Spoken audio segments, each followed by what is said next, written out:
Welcome to the IADS Retail Park, where we map the retail landscape one innovation at a time. I'm Maya, and today I'm joined by Christopher to explore something really cool: how Google's Project X tackles innovation in a world of permanent disruption. Please be advised this podcast features AI cloned voices created with human oversight. All content is reviewed by experts for accuracy and relevance.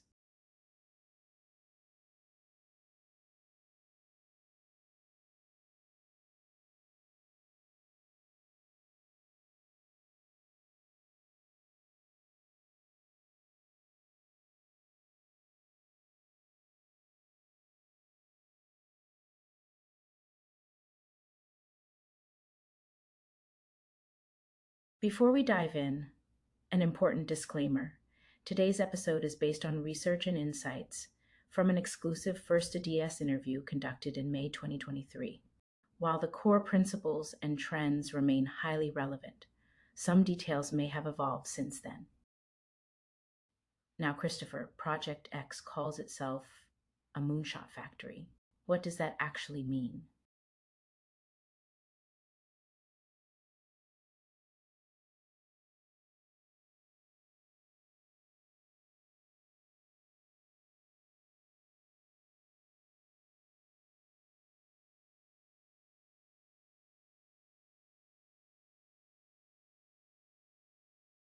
Think of it this way. A moonshot sits at the intersection of three elements. First, you need a huge problem affecting millions or billions of people. Second, a radical solution that sounds almost impossible today. And third, a technology breakthrough that gives hope you might solve it in 5 to 10 years.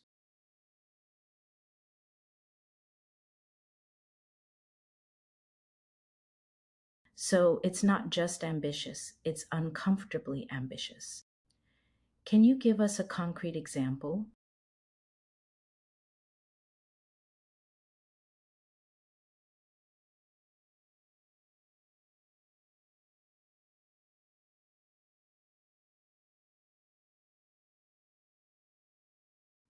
Waymo is the perfect illustration, Maya.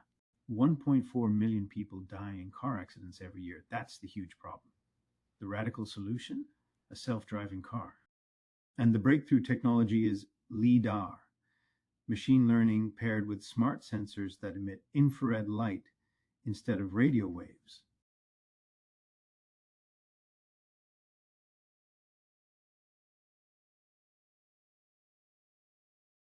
That reframes the whole challenge. But how do you decide which moonshots to pursue when resources are finite?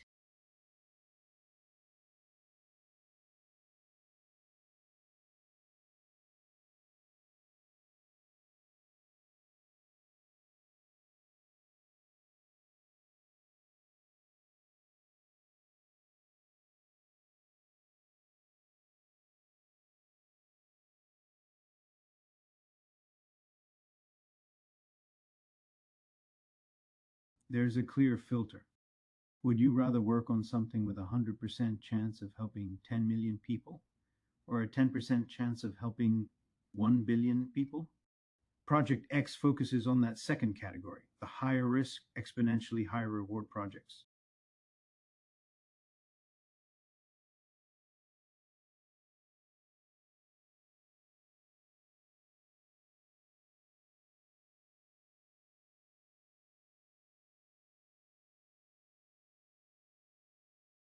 That's a bold stance.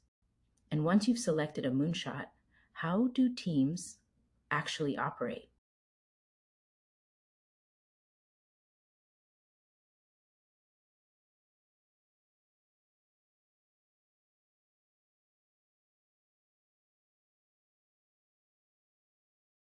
Six core principles guide everything. The first one is counterintuitive. Aim for 10 times better, not 10% better. When you aim for 10x, you're forced to abandon existing assumptions and rethink the entire problem from scratch.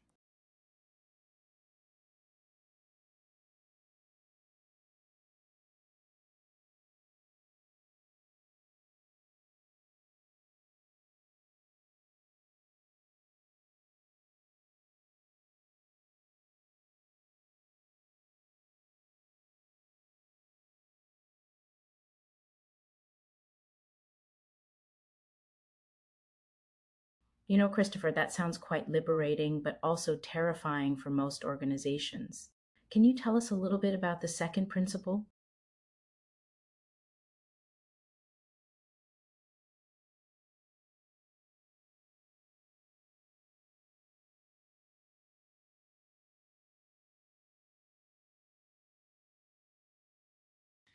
The key to the second principle is to work on the hardest things first. Eugenie Reeves, who led early stage projects at X, uses this analogy. If you need to train a monkey to recite Shakespeare on a pedestal, most people build the pedestal first because it's easier. But the real challenge is training the monkey. So start there. Well, that pretty much flips the script on conventional project management. Most companies chase low hanging fruit to show quick wins.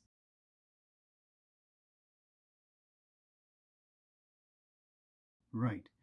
And that's the problem, Maya. Small wins don't generate the momentum or excitement needed for breakthrough innovation. Overcoming significant challenges early creates real fulfillment and accelerates learning.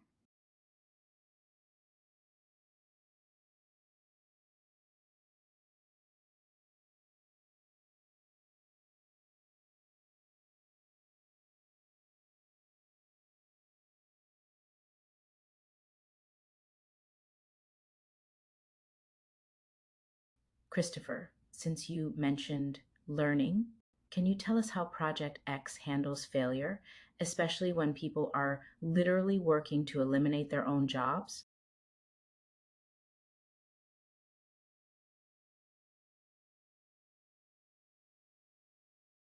They've reframed failure as a learning opportunity. Teams are empowered to kill their own projects when the evidence says it won't work. Even celebrates these moments with Dia de los Muertos events, honoring dead projects for the lessons they provide. That takes serious psychological safety. How do you build that kind of culture?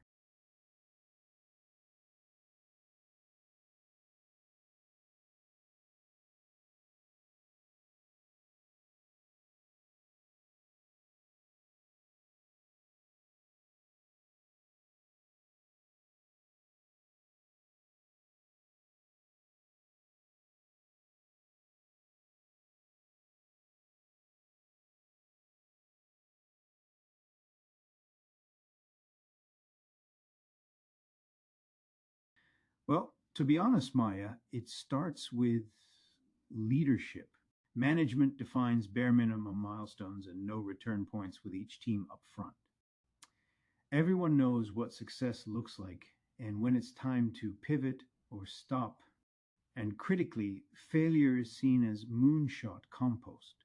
Future innovations grow from earlier projects that didn't work out.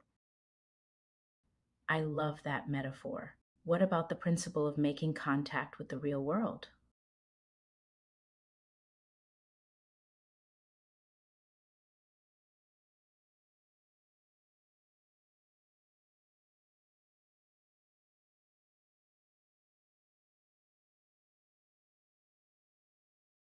You've got to get out and test in the field as early and often as possible. The outside world teaches you things you can't anticipate in a lab or conference room. Real world feedback quickly reveals what doesn't work and what needs improvement.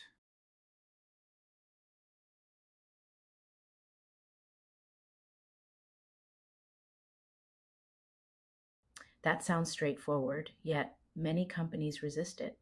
What holds them back?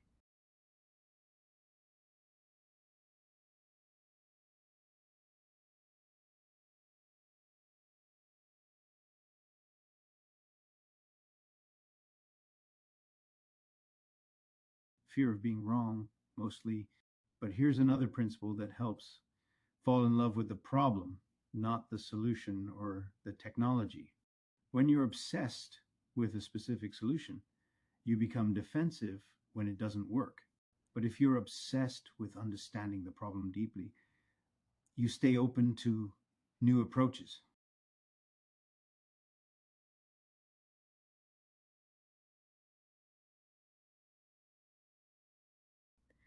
That's a pretty deep shift in mindset. What about team composition? How does diversity play into this?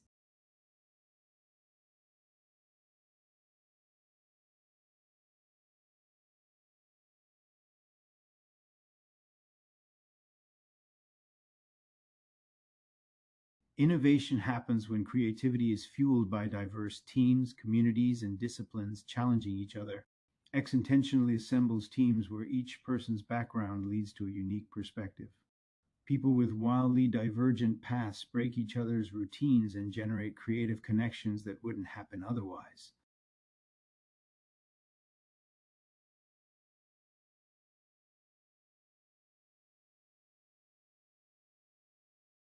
And that extends to how people communicate, right? I read they encourage and instead of but.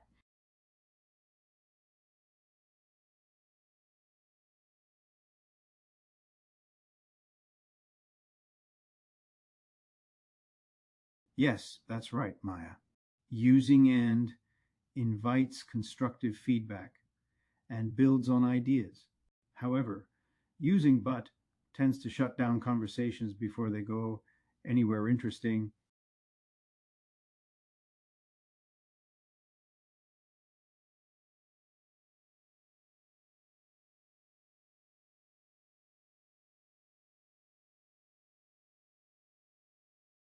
Let's talk about resources. Retailers often say they can't innovate because they lack the budget or time. How does Project X respond to that?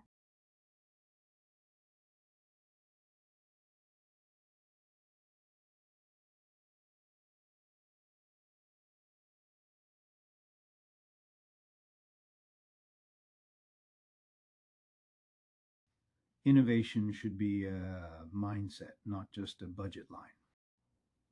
Axe asks every employee, from the doorman to the CFO, to spend 20% of their time on creative activities. People come back with better ideas and feel empowered.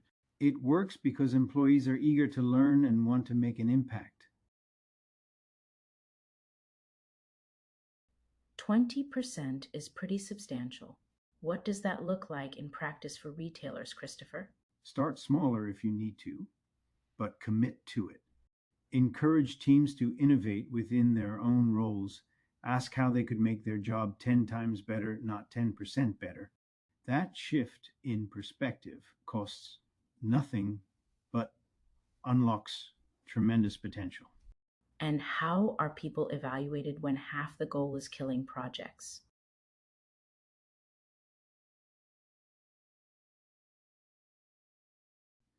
Performance management is split 50-50. 50% is on the what, the results, but the other 50% is on the how, team development, how you help others, the culture you build. It's harder to measure, but it's what sustains innovation over time. That balance is critical. What's the biggest lesson retailers can take from Project X when they're in the midst of transformation? Transformation has to infuse the entire company. Whether it's digital or sustainability, you can't have one team innovating while the rest work at a different speed. CEOs need to lead by example, but also be willing to learn from technical people. Break as many rules as you can, challenge predictability. And embrace agility as a core value, not just a buzzword. Project X proves that shifting perspectives can be more powerful than just being smart. For sure. Very often, people think the answer to a difficult problem has to be complex or expensive. But looking at it from a different angle can uncover simple, efficient solutions. That's the real moonshot, changing how we think. Christopher, your examples clarified complex ideas beautifully. Thank you for sharing these insights with us today. Thanks for joining us for this episode of the IADS Retail Park. For more insights and exclusive content, follow us on LinkedIn, explore our Substack, and visit iads.org. To everyone listening, you can read the full exclusive for more details. The link is available in the episode notes. Thanks for tuning in to the IADS Retail Park, where retail giants evolve or go extinct.